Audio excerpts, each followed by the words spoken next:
आद्यादि श्रीमहालक्ष्मीर्देवता श्रीं बीजम् ह्रीं शक्तिः ऐं कीलकम् श्रीमहालक्ष्मी प्रसादसिद्ध्यर्थे जपे विनियोगः।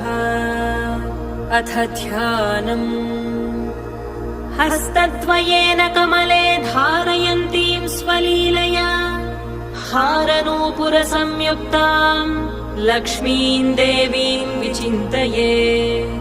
पीतवस्त्रां सुवर्णाङ्गीं पद्महस्ताङ्गजान्विताम् लक्ष्मीं ध्यात्वेति मन्त्रेण स भवेत् पृथिवीपतिः।